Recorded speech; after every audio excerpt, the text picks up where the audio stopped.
31 years old, skinny, and about 5 feet 10 inches. He's got long, unruly, curly black hair that looked like it needed to be cut a month ago. He was wearing the skinniest of skinny jeans that looked uncomfortable, an untucked polo-style shirt, and tan loafers. Upon this first visit, he reported a long history of attention deficit disorder. Trouble focusing resulted in trouble at school, and he may have had a bit of a self-esteem issue tied to that. Though he was very intelligent, he had difficulty getting good grades, so his teachers and his classmates saw him as a below-average person, and this affected his opinion of himself, which he carried with him into adulthood. Despite his attention deficit disorder, he struggled through college with barely a C average, and then eventually went on to land a very good job working for wealthy Palm Beachers, analyzing real estate deals. He liked what he did and was good at it. While in the beginning it was sort of a low-level job, he had really built it up into something, and eventually he was making decent money, about $100,000 a year. Before he left the first visit, I gave him a prescription for a long-acting amphetamine called lisdexamfetamine to help him with his focus issues, and suggested he come in again in 3 months unless he needed to see me sooner. So Jeff would come to my office for sessions every 3 months. He reported the lisdexamfetamine worked well, and he helped him process tasks more efficiently. His intellect was now apparent to those around him, which gave a boost to his self-esteem. With this newfound self-confidence, he made the decision to go back to grad school to get his MBA. It was always a struggle for him because of his attention deficit disorder and focus issues, but he was making fairly steady progress, and after about 2 years, he was finally on track to be finishing his MBA. About 1 year into our regular sessions, I started noticing that Jeff was constantly on his phone, even during office visits with me that he was paying for. His phone alerts would be beeping and buzzing, and he would be typing and texting. Finally, one day, I just flat out asked him what he was doing on the phone. He said they were social media alerts, Facebook, Instagram, and Tinder. I knew all about Instagram and Facebook. As a matter of fact, Jeff and I followed each other on Facebook. Despite the fact that I often refer to it as Fakebook, I sometimes find it to be an interesting way to keep up with some of my patients. And while I knew the nature of Tinder, I just had to ask him about it. He replied, "Well, this is how I date. I go on Tinder, send a picture of myself, and when I get matched up with someone, I meet them and we have sex. And that's basically my dating life." I couldn't imagine employing a phone app to find dates, much less for casual sex. He then goes on to say this is the best thing that's ever been invented. Nobody cares if you have a nice car. No one cares about your clothes. You don't have to go to bars and waste tons of money trying to get women all liquored up, only to get turned down at the end of the night. I heard Jim Carrey in my mind. Alrighty then. I probed a little deeper. So that's really working that well for you, huh, Jeff? He said, "Yeah, aside from work and studying, this is all I really do." This did not seem like a fulfilling life to me, and his face belied his seeming contentment. I made a mental note to continue to lead Jeff through some more introspective conversations. It seemed to me that he was actually kind of empty, unhappy even. So with every visit, we talked more and more about happiness and what it meant to lead a fulfilling life. The more we discussed, the more Jeff realized that the life he was leading was a very superficial one. All of his relationships, if you could even call them that, were very shallow. He didn't have true friends that enriched his life. With time and more sessions, Jeff started to see what I saw in him. He came to the realization that maybe he is not as happy as he has been before. Maybe his footloose, fancy-free life wasn't so great. This sparked a thought. So I said, "It's interesting you're always posting these pictures of you getting on a private plane or you on a boat at Marathon Key.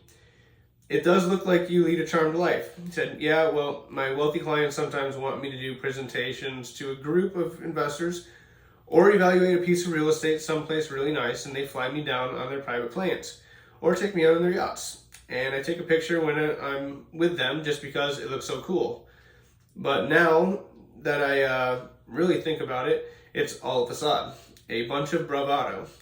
If I'm honest with myself, it feels really lonely because I'm not on the planes or the boats with friends. These are all just business acquaintances. Most of them barely know my name. In my business, we call this breakthrough." Jeff was realizing that he was putting his energy into surface level interactions that left him feeling empty. Jeff asked if he could come in more often for more frequent sessions to work through all of this. One day he came in and said he'd been doing a lot of thinking about when he last remembered being really happy and when that stopped. When I asked him what he'd come up with, he said, "In 2008, I was a junior in college at the University of Pennsylvania when the Great Recession happened, and there were no jobs. I was a business major with an accounting minor, and I knew that when I graduated, the job market was going to be on life support. I imagine 2009 was probably the worst possible year to graduate from college, because not only were there no new jobs, but companies were laying off employees left and right. Upon graduation, Jeff became a proficient couch surfer. He was doing odd bookkeeping jobs, but he was barely able to keep himself fed. His parents were sending him $500 a month just so he had a place to sleep at night and to pay for his phone. During those lean years, all he really had was that phone.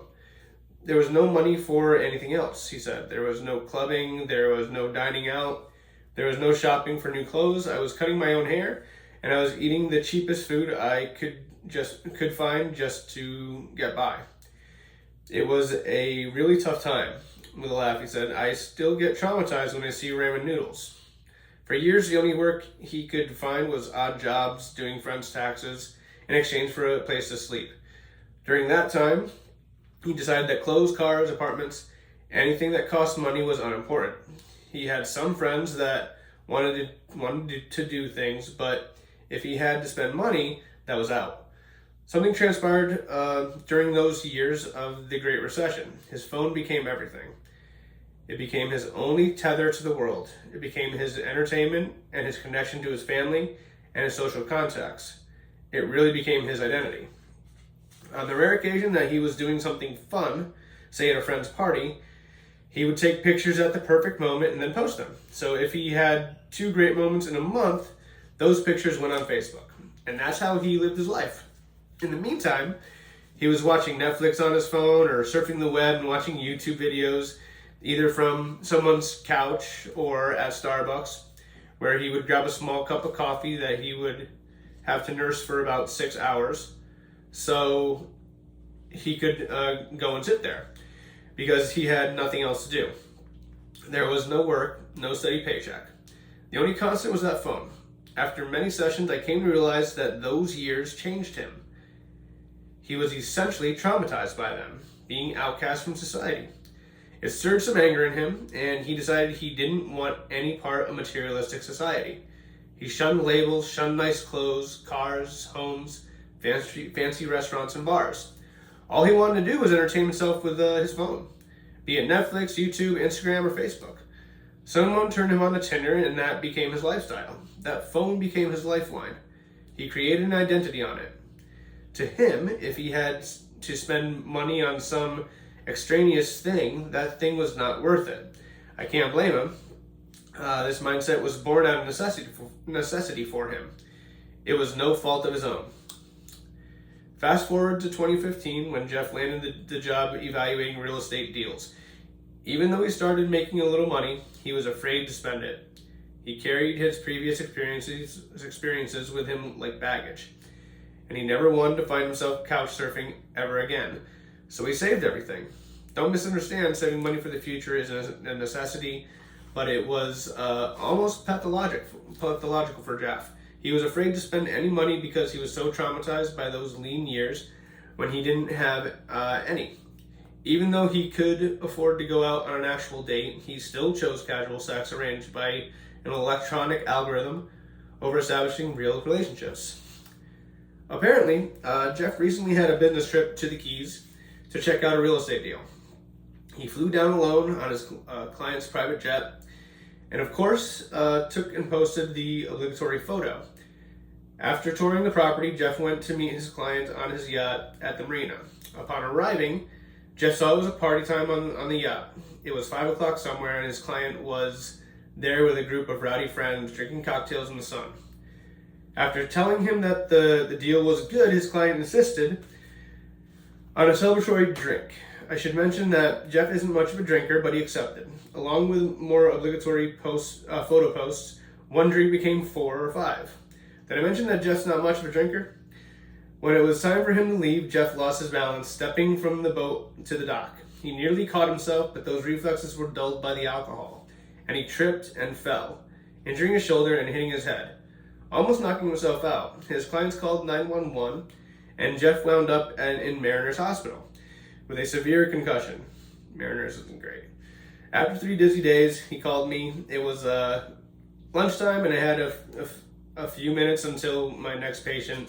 So we had a phone session. I started by telling him I'd seen his pictures on the yacht and that it looked like he was doing well. And then he told me the whole story. The plane and the yacht and the drinks and the fall and the concussion and how he landed in Mariners Hospital with a monster headache. He told me that laying there with his phone, an irony struck him. He had no one to call. He was going to be discharged. He didn't have anyone to give him a ride home. He said he had more than 2,000 friends on Facebook, and not one of them could come pick him up. I thought that was the modern interpretation of the word irony. I said, Jeff, this is one of those moments in life where you have to take inventory. Take a hard look at what's important and what isn't. The whole life you created on that phone is a fantasy. It's not real. He replied, I know, I was fooling myself. When I started doing this, it was for survival, but I kept doing it even when I didn't have to do it. I don't need to just date people on Tinder. I don't need to take pictures to try and impress people on Facebook. I need to start by being authentic. I need to start going out and meeting people in person. I replied, that sounds like a great realization, but how are you going to get back home? He told me, I'm going to take an Uber. It's the most embarrassing thing ever. The nurses here can't believe I'm Ubering all the way home. I can't believe I'm Ubering all the way home either. Listen, can I see you on Monday? I feel like I'm in crisis. I told him to come in. We'd have a session on Monday. Monday rolled around, and the first thing Jeff said as he sat down was, I have to make some big changes. My expensive Uber trip really opened my eyes. I replied, Jeff, sometimes it takes a breakdown to make a breakthrough. There are some pretty simple ways to start. How about we start with you caring about how you look? What about spending some money on a real haircut? And how about you go shopping for new clothes and get rid of the worn out stuff that's 10 years old? From his facial expression, I could tell it went over like a lead balloon. He replied, but it doesn't really matter, especially when I spend 90% of my time in my office going over real estate deals. So I introduced a novel concept. What about you? How about you start caring for you? Care what you look like for you. Because looking good generally translates into feeling good. And as for your social interactions, how about we make a rule that you start meeting people in person rather than online somewhere. You start talking to real people and forming real relationships. He was nodding and I could see we were making progress. I suggested show people the real Jeff, not the Facebook Jeff whose life looks perfect, and not the Tinder Jeff that's just trolling for casual sex. I know the real Jeff, and he's not the same guy as Facebook Jeff. He admitted, yeah, I get it. That's not me, When I was in the hospital, dizzy and throwing up, and I realized I had no one to call, that hit me hard. I was pretty much stuck in that hospital taking inventory of my life. I didn't come up with much. It seemed like he was really beating himself up, and that wasn't going to help anything. So I said, Jeff, give yourself a little credit here. You went through some pretty horrible times. You graduated from college and there were no jobs, but you created this whole life, this whole way of thinking, this whole career, this whole electronic connection to the world just to survive. But now we've got to reprogram you. You pretty much have to start all over. I was afraid he wasn't going to like this next bit, but I said, and Jeff, this whole Tinder thing where you meet up to have sex, it's an empty, soulless experience. You're not forming relationships there. Why don't you take a different approach to dating and actually take a girl that you meet in person on a real date? Tinder is a transaction. You need to start meeting people with an eye toward forming meaningful relationships. It seems that the antithesis of Tinder. As far as your connection to your phone, you need to put some distance between yourself and that phone. How much time do you think you spend on that phone in a day anyway? He gave that some thought and finally answered, well, at least 12 hours a day. That's too much. Sometimes more, depending on what I'm doing. I was very shocked by that number, and he told him so, and thought to myself that this was going to be hard for him. Jeff, without his phone, would be like me without my right arm, I told Jeff. The hours spent in the social media black hole create an alternate world where you just exist. You don't live. Once in, you lose track of time and the ability to leave that social media realm. We're going to deprogram you from that phone. We're going to start by setting periods of time where you will not be on your phone for anything other than business. You won't surf the web and you won't participate in one-way communications by text, because those one-way communications aren't even considered real conversation. That will free up a lot of time.